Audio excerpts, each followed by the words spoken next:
మాజీ మంత్రి వైఎస్ వివేకానంద రెడ్డి గారి హత్య కేసుకు సంబంధించి మొత్తానికి వైఎస్ అవినాష్ రెడ్డి ప్రస్తుత కడప ఎంపీ మరొకసారి స్పందించారు. మరలా అదేవిధంగా ఏదైతే మాజీ మంత్రి వైఎస్ వివేకానంద రెడ్డి గారి హత్య కేసుకు సంబంధించి ఆయన రెండో భార్య ఎవరైతే షమీము ముస్లిం ఒక ఆవిడ ఉందో ఆవిడకి ఆస్తులు వాళ్ళ కొడుక్కి వీళ్ళందరి పేరు మీద రాస్తున్నారన్న కుట్రతోనే ఈ యొక్క ఆయన కుమార్తె అయినటువంటి సునీతారెడ్డి గారు వాళ్ళందరూ కలిసి చేయించారనే విధంగా ఆయన మాటలైతే అర్థమవుతుంది. మొత్తానికి మరి YS Avinash Reddy press meet గురించి మరిన్ని విషయాలు తెలుసుకోవడానికి మనతో ఉన్నారు ఆంధ్రప్రదేశ్ రాష్ట్ర కమ్మ సంక్షేమ మరియు అభివృద్ధి కార్పొరేషన్ డైరెక్టర్ అయినటువంటి అడిషనల్ శ్రీనివాసరావు గారు. సో నమస్కారం అండి. నమస్కారం అండి. సో మొత్తానికి దాదాపు మొన్ననే చూసుకుంటే ఈ యొక్క వైఎస్ వివేకానంద రెడ్డి గారి హత్యకు సంబంధించి దాదాపు 7 ఏళ్ళు ముగిసిపోయింది.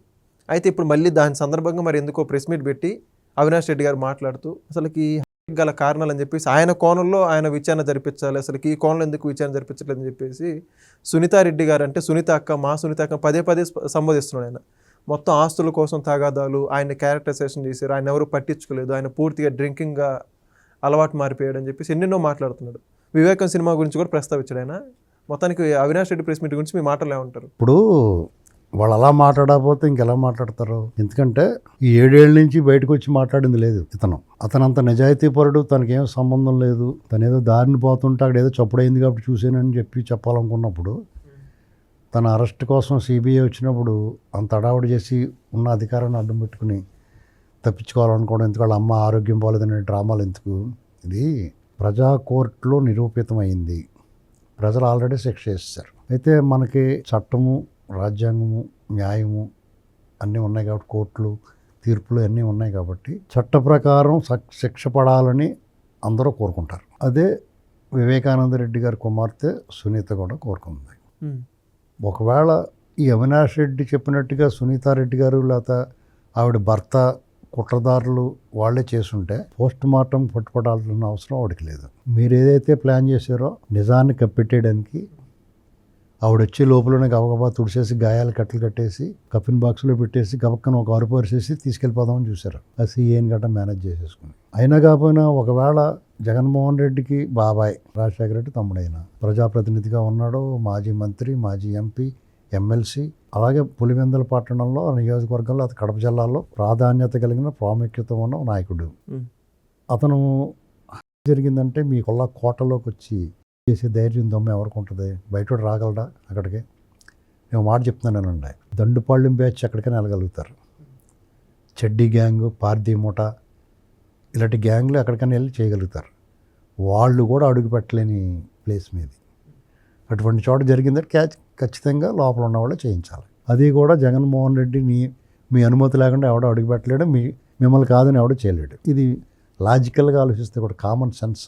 సరే మీరు చేశారు, ఎదటోళ్ళ మీద తోస్తారు, ఓ లాజిక్కి సర్కమ్స్టెన్షియల్ ఎవిడెన్సెస్కి ఆధారం ఉండేలాగా కొంతమందిని పెట్టుకున్నారు అక్కడ పాత్రదారులుగా. వాళ్ళ చేత చేయించారు. అంటే అందులో ఒకరికేమో ఈయన మీద వాళ్ళందరికీ కూడా రకరకాల కారణాలతో ఆయన మీద కోపం ఉన్నట్టుగా ఉంటుంది కూడా. డెఫినెట్గా డబ్బులు లావాదేవీలు, ఇల్లీగల్ యాక్టివిటీస్, లేకపోతే ఆత్మను తిడతాడో కొడతాడని ఇలాంటివన్నీ చూపించి వాళ్ళకి మోటివ్ చూపించారు. కానీ అంత కసిగా చేయాల్సిన అవసరం ఎవరికి వస్తుంది? ఏదో మతలబ్ ఉంది ఇక్కడ. ఇప్పుడు ఆయన చంపించాలి. ఇప్పుడు సుపారీ కిల్లర్స్ ఉంటారు, అతను అడ్డు తొలగించుకోవాలనుకున్నారు అనుకోండి, సప్పమని తీసేసి వెళ్ళిపోతారు అంతే. ఇంత దగ్గర కూర్చుని మాట్లాడి కొట్టి చాలాసిన అవసరం ఎవరికి ఉండదు. ఈ క్రూరమైన హత్య జరిగిన తీరు, విధానం, అందులో ప్రత్యక్షంగా పాల్గొని అందులో ఒక ముద్దాయిగా ఉన్న దస్తగిరి పూర్తిగా ఒక మేజిస్ట్రేట్ గారి ముందు వాంగ్మూలం ఇచ్చాడు. పోసగుచ్చినట్టు చెప్పాడు. సీన్ రీకన్స్ట్రక్షన్ చేశారు.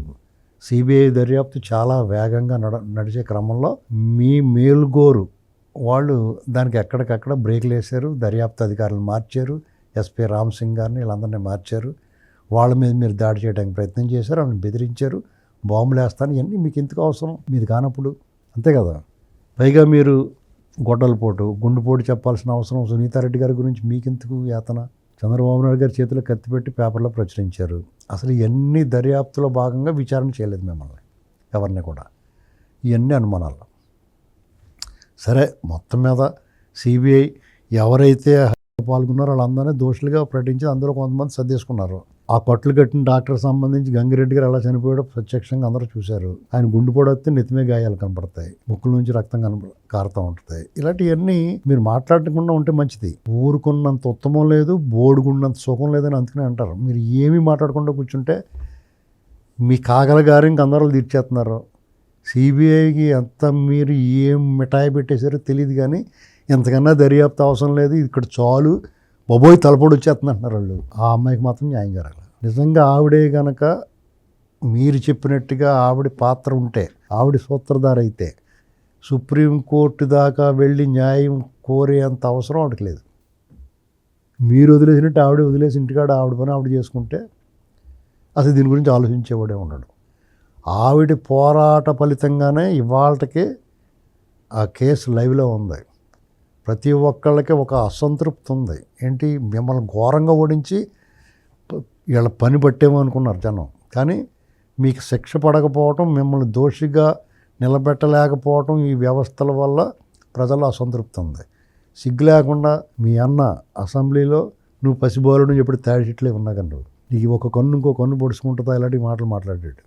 ఒక పక్కన నువ్వు రక్తాలు తుడిపించేసి చేతులు తుడుచుకుంటాం అంతా చూశారు కదా జనం. ఇంతకన్నా దారుణం ఏముంటుంది? అంతే కదండి. వివేకం సినిమా ఎవరు తీశారో ఎవరికి తెలియదు. అందులో ఆర్టిస్ట్ని ఇప్పటి వరకు నెవర్ బిఫోర్ ఎవర్ ఆఫ్టర్ ఇప్పటి వరకు ముందు చూడలేదు, తర్వాత చూడలేదు. ఆ సినిమా స్క్రిప్ట్ రాసిన వాళ్ళు ఎవరో, దాని దర్శకత్వం వహించింది ఎవరో, దానికి సాంకేతిక నిపుణులు ఎవరో కూడా చాలామందికి ఎవరికి తెలియదు. అది తీసిన వాళ్ళు తప్ప ఎవరికి తెలియదు.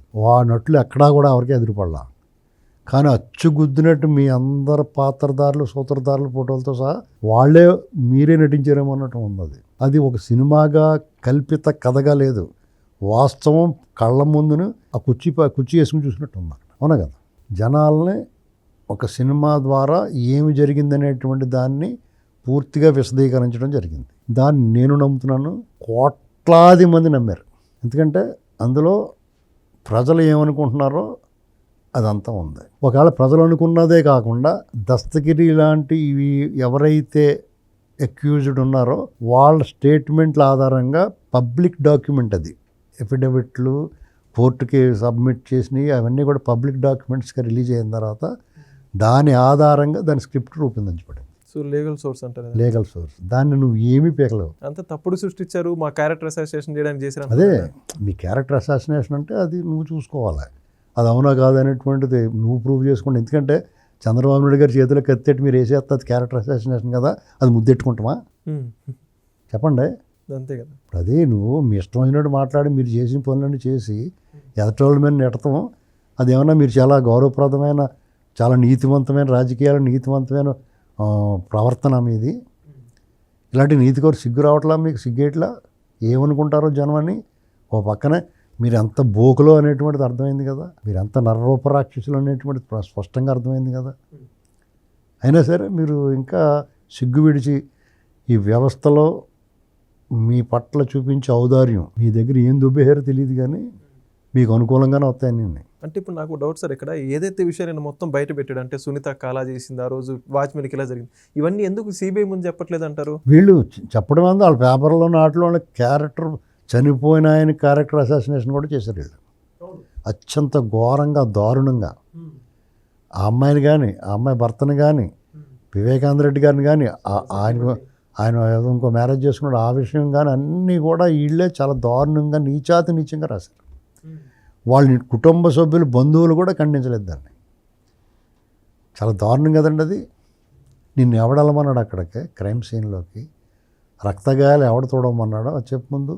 గూగుల్ టేక్అవుట్ ద్వారా ఎవరెవరు ఇక్కడ దర్యాప్తు సంస్థ రకరకాలుగా మారి చివరికి నిజాన్ని పట్టుకుని అవతల తలుపు తీసే లోపల వాళ్ళు మారుతూ వచ్చారు. ఆ తలుపు తీయకుండా ఆ గదిలో ఉన్న సూత్రధారులని బయటికి రాకుండా మ్యాక్సిమం కాపాడారు మిమ్మల్ని. ఇంకో విషయం చెప్తున్నాను, నేను మిమ్మల్ని ఎవరు కాపాడారు కూడా ప్రజలందరికీ తెలుసు. మీరు ఊరికే మబ్బులో పెట్టి మాట్లాడాలనుకుంటే ఇప్పుడు కొన్ని పరిమితులు ఏర్పడిపోయినాయి అందరికీ.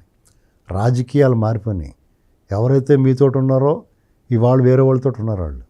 దాంతో ఎవరైతే మీ నిజాలు బయట తీయాలనుకున్నారో వాళ్ళు చేతులు కట్టేసినట్టు అయిపోయింది. కేవలం ఆంధ్రప్రదేశ్ భవిష్యత్తు, ప్రజల శ్రేయస్సు, సమాజ హితము, అభివృద్ధి, పెట్టుబడులు ఇలాంటి కారణాల వల్ల బెనిఫిట్ ఆఫ్ డౌట్ ఈ చిన్న దాంట్లో మీరు తప్పించేసుకుంటున్నారు. ఇక్కడ తెగించి ఎవడన్నా మాట్లాడినా దానికి వాల్యూ లేకుండా పోతుంది. కాబట్టి ఎవడికాడు నోరు మూసుకుని ఉన్నారు. మిమ్మల్ని ఈ చట్టం, న్యాయం మిమ్మల్ని ఏమీ చేయదని అర్థమైపోయింది, ఏమీ చేయలేదని అర్థమైపోయింది, చెయ్యనివ్వరని అర్థమైపోయింది. కాబట్టి ఇక అందరూ కూడా ప్రార్థించాల్సింది ఏంటంటే అందరూ కలిపి మిమ్మల్ని ఓడించి ఇంటికి పంపించారు. ఇక అందరూ కలిపి ప్రకృతిని ప్రార్థించాలి, మీకు మోక్షం ప్రసాదించమని, ఈ బెడద వదిలించమని, తగిన శిక్ష ఇవ్వమని ఆ భగవంతుడినే ప్రార్థించాలి. ఎందుకంటే ఏమీ చేయలేని నిస్సహాయుడు, దిక్కుమొక్కు లేని వాళ్ళకి దేవుడే దిక్కు. కాబట్టి ఇక నాతో సహా చాలామందికి మేము జరిగిన సంఘటనకి, దుర్ఘటనకి సునీత గారి పట్ల సానుభూతి చూపించగలం, అయ్యో పాపం అనుకోగలం. మీరు చట్టం నుంచి తప్పించుకున్న తీరు మాకు కలిచివేస్తూ ఉంటుంది, కానీ మేము ఏమీ చేయలేని పరిస్థితి. మేమందరం చేయగలిగింది ఆల్రెడీ 24 ఎన్నికల్లో చేస్తాం. కాబట్టి ఇక మేము చేయగలిగింది ఏంటంటే దేవుని ప్రార్థించడమే. Okay, thank you sir. Please subscribe to Leo News for more videos.